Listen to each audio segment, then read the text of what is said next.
So it's like this, you know. Yeah, Shabbat is a whole thing inside of itself. How do you manage, right, when you're not in an Orthodox environment?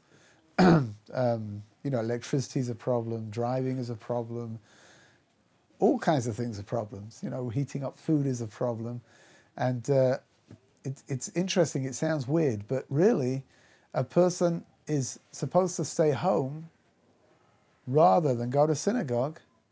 If going to the synagogue means that they're going to transgress something, right? They're going to drive or go on the public transport, whatever it is, it's better to stay home. And of course, it sounds weird because really, everybody knows that Judaism is a very communal thing. It's a very communal religion. It actually says like this, that Jacob, when he went down to Egypt to meet Joseph for the first time, so before he gets there, he sends Judah to establish like a communal center, right? That everyone should have, that community should be built around. He set up a base of medrash, set up a yeshiva, learning, like a place for learning. But it's like an interesting thing, like set up a shul, like a synagogue, yeah. And Judaism is a very communal thing, right? We flourish inside of the community, and yet we're being told that it's better not to go to shul, better not to go to synagogue than it is to go to synagogue, even if it means having a wonderful time over there and feeling connected, if that means that you're going to transgress. So I once had an interesting question. Somebody once told me, he's a rabbi of a community in London, and he said that there was a fellow who came to, he used to come to his parents every Shabbat. He drove in to go to shul with his father in the morning, Shabbos morning, right? And the rabbi said he didn't say anything to this fellow. Didn't say a word. Because again, what was the pshat? The truth of the matter is like this: if he doesn't come to synagogue, so where's he going to go? He's going to go drive to the shops or drive to the beach, or so really, it's a case of, right. It's not that the rabbi is sanctioning that he should drive, but if it's the option between coming to shul or going off to the beach, then I don't know. Maybe go to shul, right? Maybe that makes sense. So he didn't say anything, and slowly but surely, this fellow became, more and more sensitive to the laws of Shabbat, and he was more interested in wanting to keep the laws of Shabbat. And finally, he took him aside and he said, "Listen," he says, "you can't do this anymore. Either you need to come and stay with your parents for Shabbat, or you need to come and visit them on Sunday, but you can't drive on Shabbat anymore."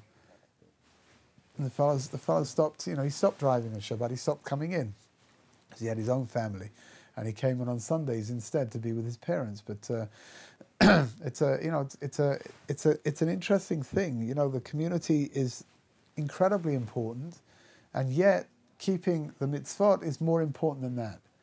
And if that means staying home, now staying home can be a pretty unexciting option. Staying home by yourself.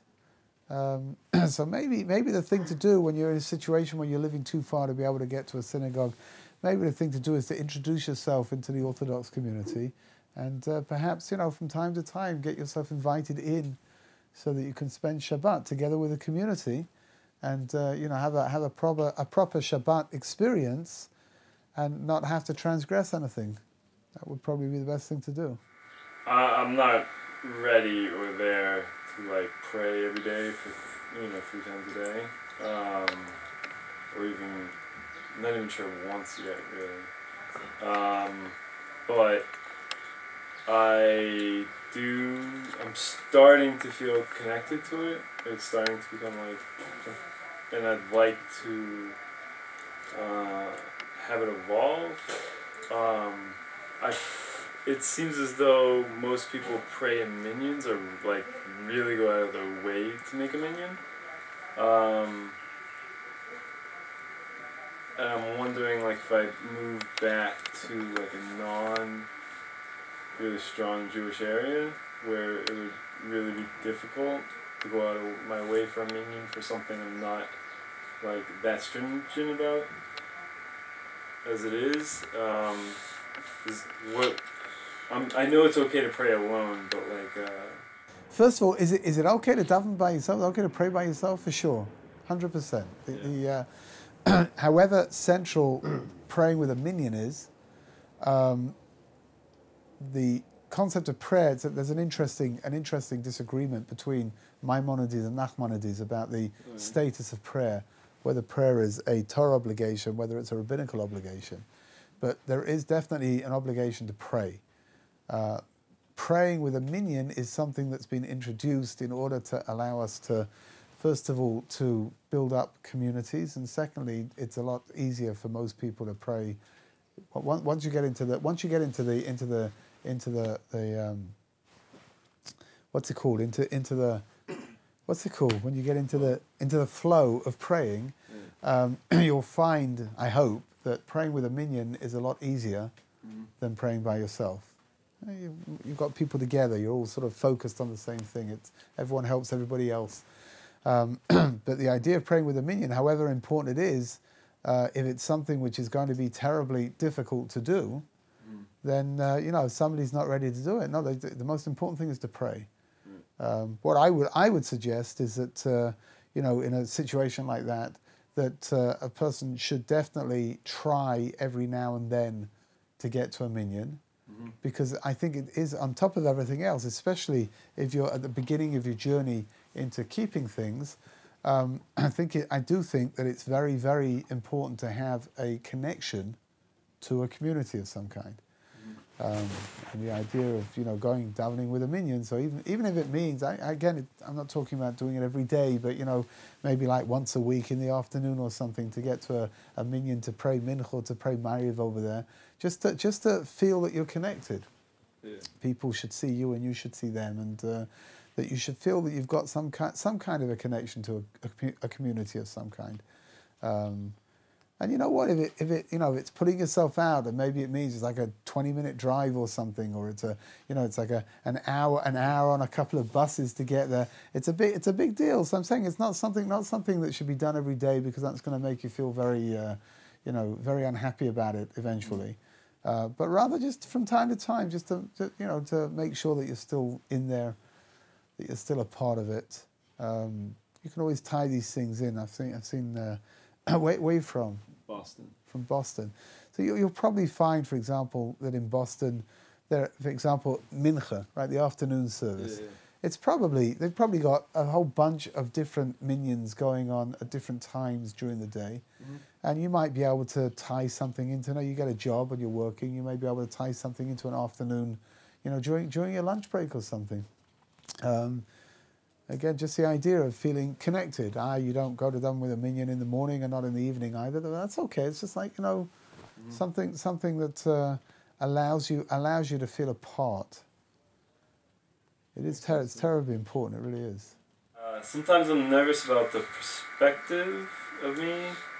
I'm not dressed from, obviously, and if I go into like an Orthodox community, for instance, walking through Mea Sherem, everybody's from, and I'm not. And at first, I felt a little uncomfortable, but then, I walked through there almost every day, and I realized nobody's looking at me. I don't seem strange to them. And but I did have an experience back home at the synagogue at the shul. I was there for Shabbat morning services, and then for lunch, my rabbi brought me over to the head rabbi and tried to have me sit down with him. He didn't want to. He motioned that I should sit somewhere else, and told my rabbi to have me sit somewhere else, right? Almost diplomatically.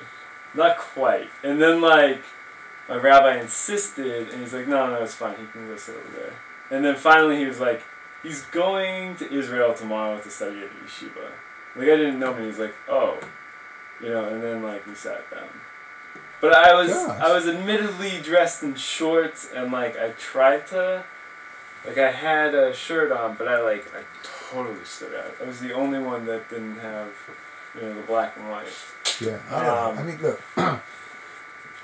And then, once he talked to me, he really liked me, and, he gave me a blessing and stuff, but, it was it was apparent that I didn't fit the mold. But just from the beginning, and then like.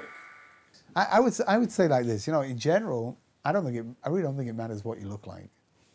Actually, that's not true. Of course, it matters what you look like. I don't think it matters how you dress.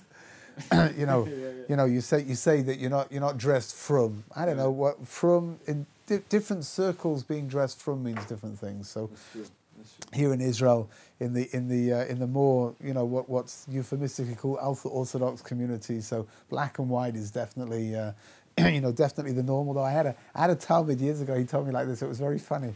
He said that when he was growing up, like late teenagers, early 20s, he said he was like a shtickle hippie, and he had a certain kind of a uniform that he used to wear. He used to wear white trousers and a black shirt, and he had a long hair and a thin beard, like very short beard, and that's the way he looked. And he said his mother always used to tell him how ridiculous he looked.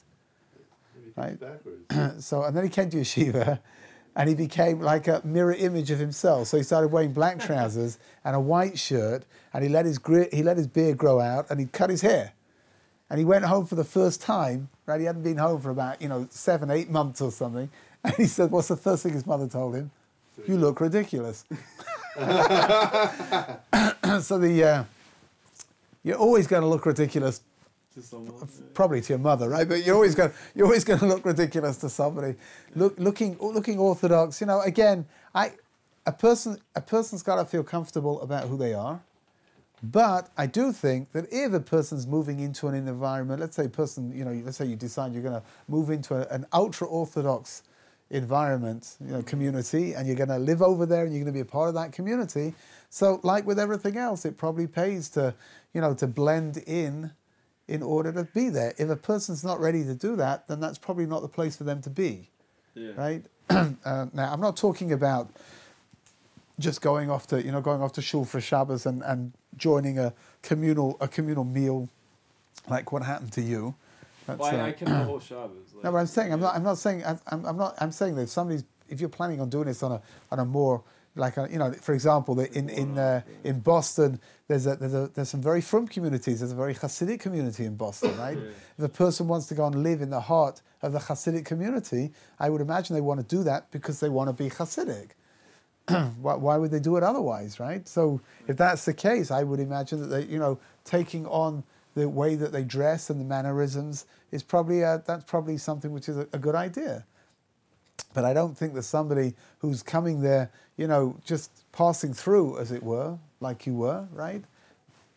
So, I don't think adaptations need to be made particularly. Being frum is a very personal definition, right? Mm-hmm. And the person can be as orthodox as can be and not wear black trousers and a white shirt, and a person can wear black trousers and a white shirt and maybe not behave in the way that they're supposed to. And again, it's important. I do think it's important for you to feel comfortable with who you are right now. And that's part of this walking through Mea Sharim at the beginning. I imagine it was probably a rather disconcerting experience. It's like everybody looks one way, and it probably looks pretty weird to you, but you look weird to them. So it's mutual. It's fine. It's great. Yeah. But after a while, so now you don't feel uncomfortable anymore because you're beginning to realize that not everybody's looking at you. Right. It's just you're just passing through. If you wanted to go and live in Mea Sharim, so, maybe then at that point it would make sense to dress up like somebody who lives in Mea Sharim. But if you don't want to, there's no problem going to Mea Sharim looking as you do right now. So, like, when I go back home, my mom, she's not really religious at all. How do I, try and keep Shabbat and tell her all the rules and everything? Not to go home with a list of, things to demand from your mother. Like do this, don't do that. Mm-hmm. The truth is that the don't do's will probably be a lot longer than the do's, right? That it's your mother's home, and that's where you're living, and it's got to be taken into account. There's a rather fundamental commandment of honouring parents, right? So it's part of the Ten Commandments. It's something which is really very focal, very central to an awful lot of things that we do, which means that whenever you speak to parents, you need to speak with respect, even if you're trying to tell them that they're doing something wrong. Right? You need to say it with respect. You need to say it in a more low-key way, rather than sort of like scream and shout at them and tell them that they're morons and how dare they do what they just did.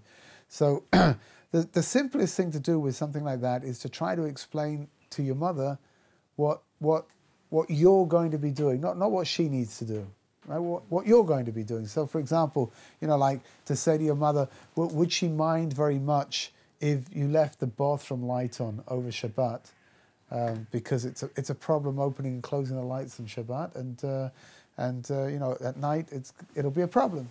And hopefully she'll say it's going to be okay. And if she says that it's not okay, so maybe to go look around for a little night light that can be plugged in, that takes a lot less electricity. And if that's not okay either, so okay, it's not okay, right? You're a big boy. I can imagine that you could probably go to the bathroom in the dark and manage. And you know what? And if you can't manage, then at least your mother will have learned that maybe it would have been a better idea to have the light on rather than have to clear up after you. I don't know. That's definitely an option. Things like food. So to tell your mother that for you, not for her, for you, it's a problem to eat food that's been cooked on Shabbat, and would she mind very much, for example, on Shabbat lunch, would she mind very much if you just ate cold food instead? Right? Everything is, like, you're not imposing.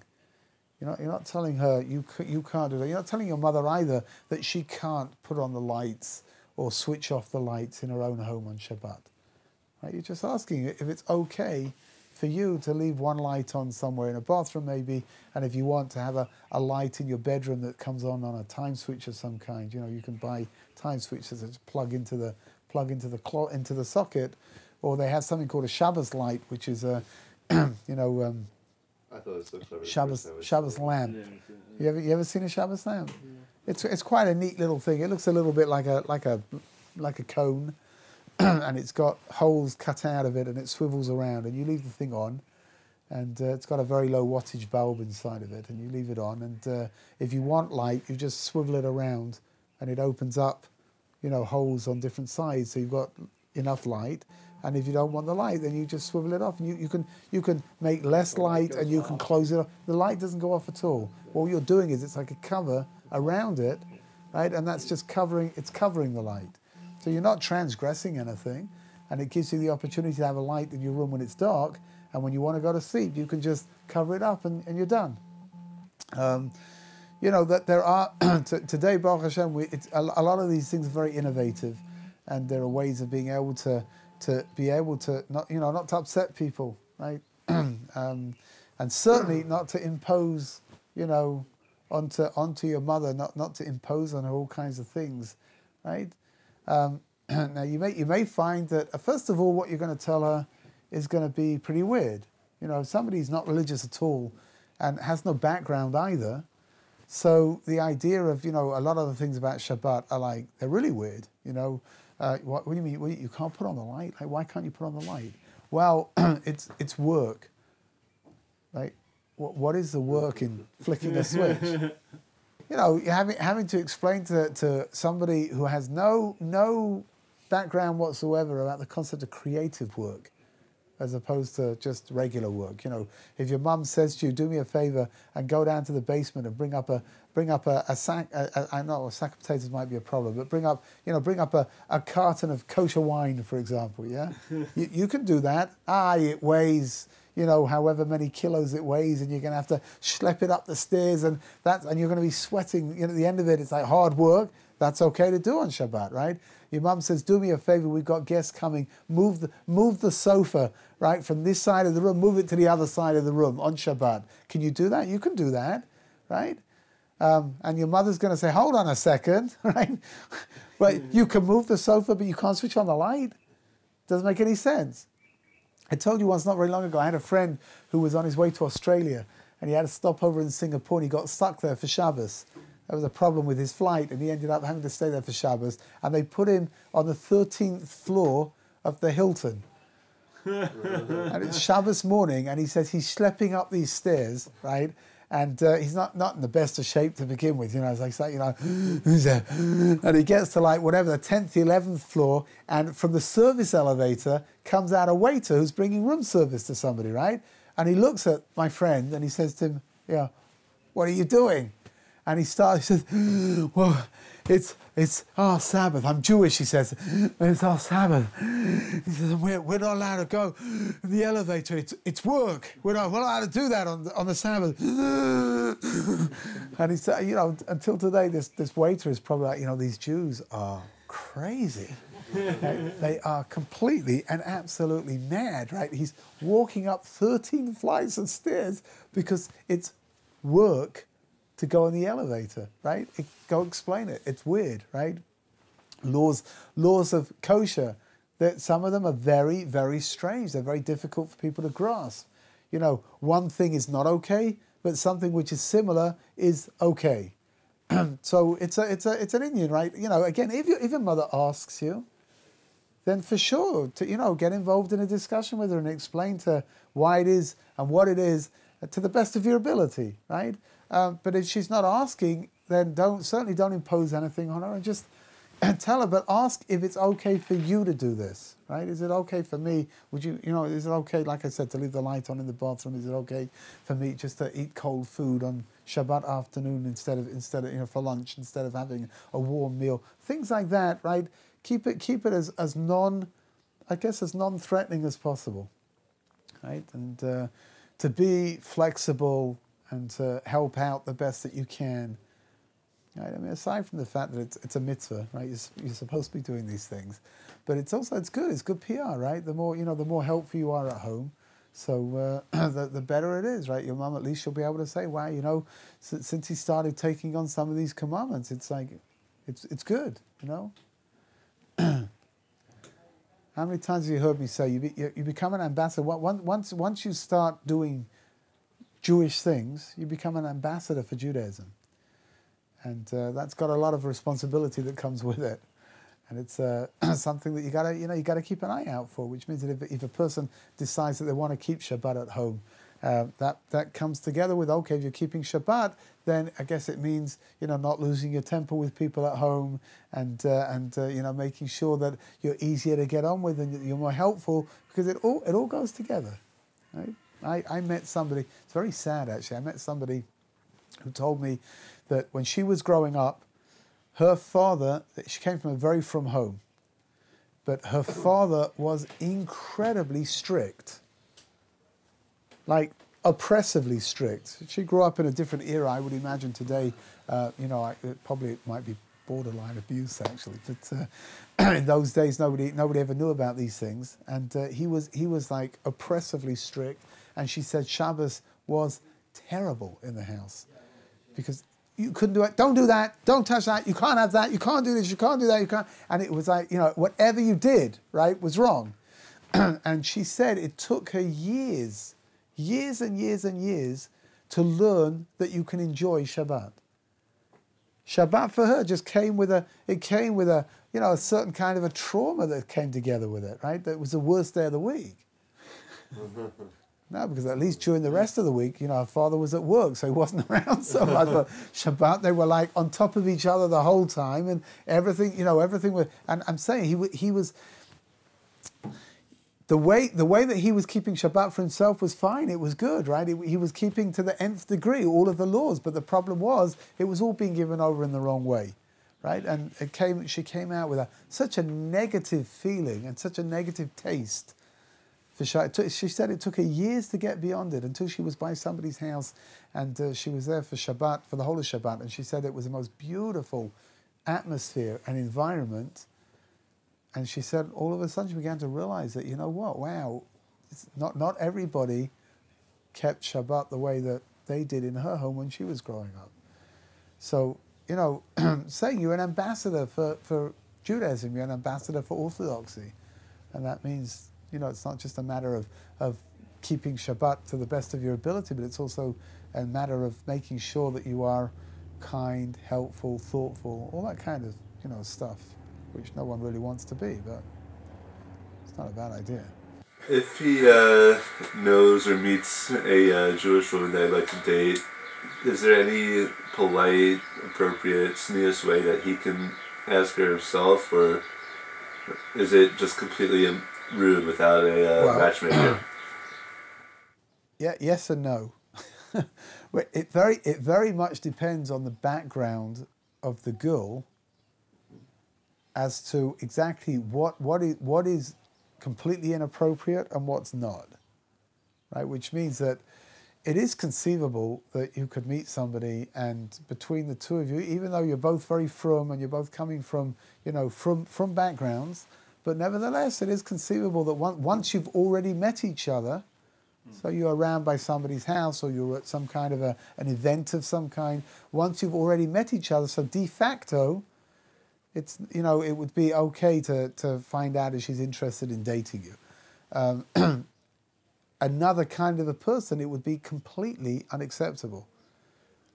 And if that's the case, then that would mean having to go to somebody else and saying, look, even though the two of you want to date each other, but it needs to be done in a more formal fashion. So, to go to somebody and say, look, could you suggest this to the family? And they'll look into you. And of course, once they've looked into you, they'll be so excited by the prospect that they'll want you. There's no definitive yes or no answer to the question. The way I answered it at the beginning is really correct. Yes and no. It really very much depends on the circumstances. It really does. And I have been involved in the past with couples that have met, again in a completely innocuous fashion. Not that they're sort of like nobody knows, but they spend their nights clubbing or something. But they bumped into each other in a home by somebody else or at an event or something, and they got to speak a little bit, and they were both very, very interested in dating each other, and so fine, turn it into something that's got a more formal flavor to it. I don't think personally, I grew up very, totally secular. I didn't have any Judaism. I wouldn't feel comfortable at this stage sending, when I have kids, if I have kids, whatever, send them to a Jewish school, I don't think. I mean, maybe I would if I picked it out and stuff, but I'm very concerned about their education as well. They have to have a great education.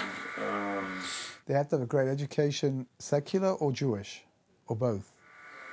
Well, I want them to go to Hebrew school. Right. Have something. Yeah. And so I would, first of all, nobody can argue with your inner feelings, right? That's the way that you feel. You did say right now. Right.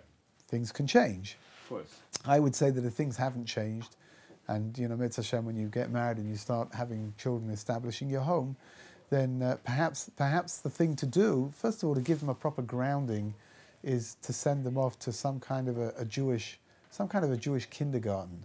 Okay. Nursery, some kind of they should have a basic knowledge of the festivals, the year. Yeah. That's like they're pretty formative years with regards to picking up information. Mm. So just to maybe learn the basics of prayer, and Shabbat and the year. It's pretty important. Once there's some kind of a grounding, once there's some kind of a framework within inside of which the child can flourish, then that's probably. And then if you want to send the child off to a non-Jewish school at some point and make sure they've got some kind of Jewish education coming in from a different place afterwards, that sounds like it could work. Yeah. There are no guarantees. Kids go off to Jewish schools and don't come out Orthodox, and kids go to non-Jewish schools and do. Go figure, right? We're a very contrary people. There's no doubt about it. But I feel actually quite strongly that this idea of smaller children, nursery, kindergarten, whatever you want to call it, that they should be in an environment where they're going to be learning about their heritage. Yeah. And then afterwards, fine. Little kids, it's a lot of fun. It's very beautiful. Let the child be exposed to Shabbos parties in kindergarten, and Yom Tov parties when they come rolling around, and learning about things like Hanukkah and all other kinds of things. Yeah. Again, in the child's perspective, it's not, and that way, like I said, that way they've got a foundation afterwards. They've got something they can build upon, right? Otherwise the connection is a little tenuous. Otherwise. Oh, I got a follow up to that. So some of the things in the Torah like make sense to me, and like from where I'm coming from, my perspective, but as I see them taught, like in a societal, like Noah's Ark or something like that, or like I have a real hard, like I don't believe it myself the way it's formally presented, unless like if you look deeper, like much deeper. I'm not comfortable. I wouldn't be comfortable with my kids learning it the way it's normally taught, and I'm like terrified that it's going to be taught to them that way. And if it does, I'm sure that it will. Like I wouldn't be able to explain the deeper aspects of it because it's a child. I kind of feel like the capacity to understand the deeper aspects to it is there that early. Is not? No. Yeah, I think like this. I really do. I think that first of all, children need to be taught things according to their level, right? Of course. Yeah. So the idea of children being taught the narrative of the Torah, right? The stories inside of the Torah, and being taught them as just this is what there was, and to that I think as a start, I think that's absolutely okay. Okay. Which means it's giving them a foundation. Yeah.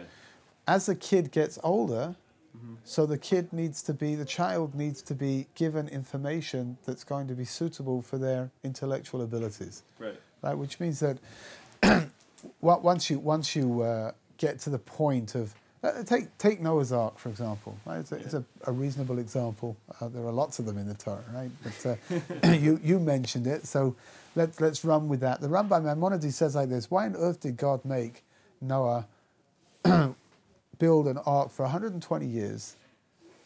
Right? When anyway this thing wasn't big enough to take all the animals in.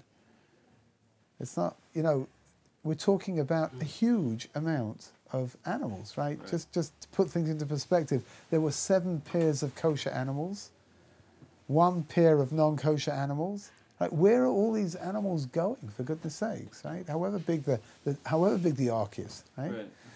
So the Rambam says, Maimonides says, that God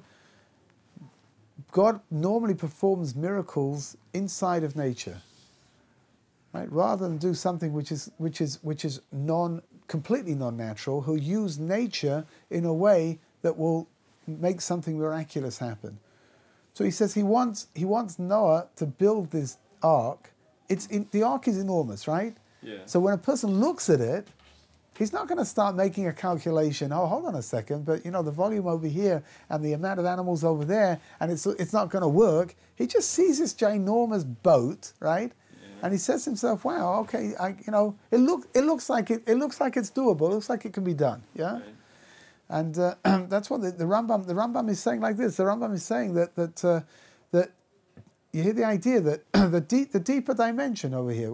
God could have saved Noah by just having him get in a matchbox, right, and ride out the water. Why has he got to build this enormous thing? Because he wants the people from the outside to see something which, in their eyes, could work, right? It could be, and it could make sense that you've got this boat that's going to float on the water. Now, you can't tell that to a 5-year-old kid. Right. Yeah. So what do you tell a 5-year-old kid? You tell them the basics of the story. Right. When the kid starts turning, I don't know, it depends how precocious the child is, right? But if he's like a standard Jewish kid, so he'll be a genius for sure. There's no doubt whatsoever. So, but according to the child's ability to understand things clearly, that's the most important word over here. Yeah. Clearly, is going to define when are you going to start looking and teaching the child the deeper dimensions. Now, the biggest thing over here is that you have to you're going to have to do your homework as well. Right. Which means that in order for you to be happy with what you're telling over to your child, you've got to know what it is that you're saying, and that means researching. Yeah. Which is fine, because Baruch Hashem, we live in an era where there's an awful lot of information that's been written in English, explanations that have been written in English that some of them are absolutely fantastic.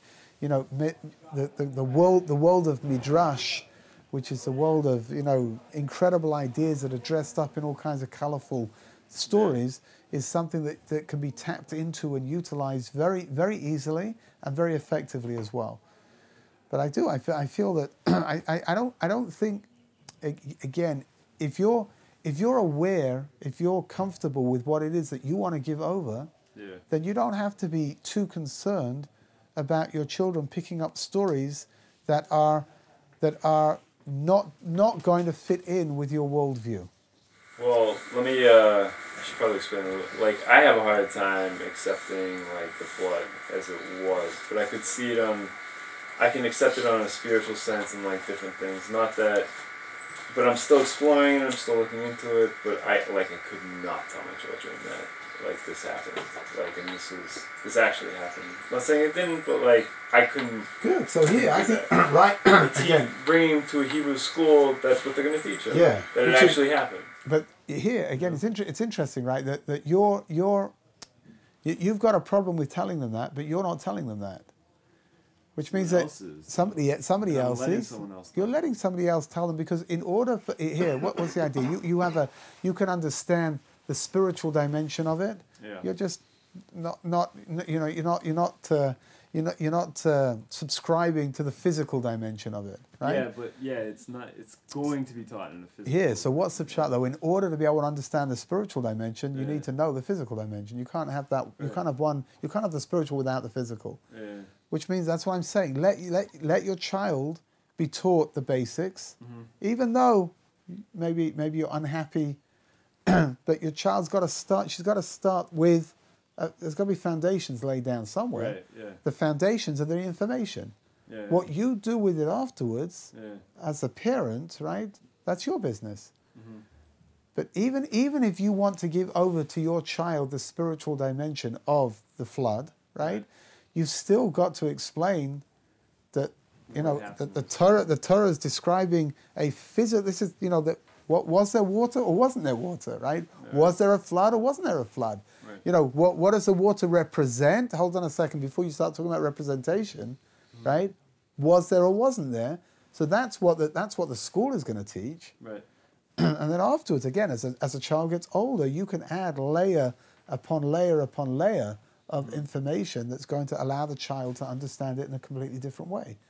You should know, I always tell everybody, right? People go to Hebrew school and you pick up stories, and these stories are great for 5-year-old kids, they really are. Yeah. But if you're 25 and you still understand Chumash like that, something's wrong somewhere, right? But Torah's no different from anything else. If you study math, when you go to, first start elementary school, right? And you study math. And if you're 25 years old and your math level is elementary school level, well, something went wrong somewhere, no? Because you're supposed to know more math than that. And it's the same with Judaism as well. It's the same with Torah as well, which means that you go in at elementary level and you're taught things in an elementary fashion. And it comes with stories and it comes with songs and it comes with all of that, right? And if a person doesn't continue studying, if a person doesn't continue growing and adding layer upon layer of information, then it means that the person's stuck, even though they're 25, they're 35, they're 55 years old. They're stuck at 5 years old and they're still in Hebrew school. And that's no good. It's really no good. Which means that I don't think you have what to be scared of, because what's being given is the beginnings, right? You've got to be able to give over your worldview. You've got to be able to give over your spiritual dimensions. It has to be given over on something. Right. So fine, let the Hebrew school take care of the on something. Yeah. And then you take care as the child, grows and gets older and becomes wiser. So you'll give over more information and look at things from different dimensions and from different perspectives, and you'll understand things differently, and you'll give all of that over bit by bit. I'm just worried. Some of the perception of the Torah seems a bit. I don't know if dogmatic's the right word for it, but like. Okay, that'll do. Dogmatic will do. Yeah. So again, it's a part of the problem over here is that you're looking at something from your perspective now at the beginning, and you're projecting into the future. Now, it's the same kind of thing. You're starting off your journey now in trying to understand and trying to tap into the deeper spiritual dimensions of what the Torah is trying to teach, and but you're not there yet, which means that the dogmatic things, even the dogmatic things, have got the most unbelievable spiritual levels. You know that the. I don't mean like being taught here. I mean like outside of here, like more in like the regular world that, like school teachers or something, or like. Maybe. Like some of the picture books or something like that will teach. Maybe. So you're again, your task as a parent, right? You don't have to bring into your home everything that everybody has. Right. But like if they're gonna go to a friend's house, this is like they're gonna be bombarded by this from like 5 different directions. You know that it's interesting. You can't control particularly what's going on outside. Right? You can control your home that's something that you can take control of, and you can give it the spiritual flavor that you want it to have, and it's going to reflect you. It's going to reflect your approach to Judaism. It's going to reflect your personality together with Hashem, together with your wife. Right? That's your home. Once your children step out of the house, not even into anyone else's house, right? They just step out into the street. Then you've got a limited amount of control over what's going on. So, for a basic example, you may want to bring up your children in a relatively Orthodox fashion, right? That they should be very Jewishly aware. They should lead Jewish lives, and they're going to go off to school, non-Jewish school, and they're going to go to their non-Jewish friends, right, after school, and at this time of the year, right? What are they going to see? They'll see all kinds of things that you would prefer. I don't have them in my house. I prefer my kids not to be exposed to that. Right. But what are you going to do? You're going to lock them up in the house, until they're 21 years old and then get them married? Doesn't work like that, right? Yeah. We all know that. Which means that if you build a home that is warm and it's warm and open, and a child doesn't feel that they are intellectually or spiritually constricted inside of the home so that they can't ask their questions, then, it's great that whatever they see outside, so maximum they'll come home and they'll ask you about it. Yeah. Or if you've got to, there are no guarantees over here, but you've got to build a home which is as warm and inviting for the child as possible. Yeah. And then, it's Hashem, the child will be happy to come home. I feel like that was very helpful for me growing up with like a warm, inviting home, but still with exposure to the Goyim and their holidays. But just knowing like they've got their thing, it's all right for them. It's just not for us. Yeah, good. You see, I think that's a much healthier approach, right? Instead of like, oh no, it's terrible, it's disgusting. This is all avodah zarah. Don't look. Close your eyes. Don't right. Just explain to your kids. I don't know. We have festivals. Yeah. Other nations, other religions also have festivals. I'm not so much worried about that. I'm worried about our own. And like, I can easily. That seems easier to me. But like. Yeah, but maybe because you're more exposed to that. And this is newer over here. So, again, who knows? But again, you've got to come whatever it is that you're concerned about, right? Yeah. You need to work on building your home. That it be warm and inviting and open, so that the kid can feel. Kids got to feel comfortable about who they are. Right? You've got to feel comfortable about your Jewish identity. You've got to feel comfortable about what it is that you're keeping, right? And if other people if your kids are being exposed to things that what you might look at as being extreme, right? But they're coming home, And they're coming back into the environment where they know that they're loved and they know that this is the way that we do it, and they can ask you, and you'll be happy to try to answer them. Right. And if you don't know, you'll go and look. You'll go and search for yourself, right? I mean, it's you should know it's so much harder than what I'm making it sound like. No, really, building a warm, inviting, open home is something. It's a lifetime's worth of work. It really is, because being a parent is a 24-hour a day, 7-day-a-week job. It really is, and your kids will drive you to distraction. There's no doubt about it. I mean, it's a miracle that most parents are not like running down the street, pulling their hair out and screaming, and like, you know, getting locked up and putting into lunatic asylums. Because my parents used to have a sign up in their downstairs toilet. It said, "Insanity is hereditary. You get it from your children." And I think there's a lot of evidence to that. There really is.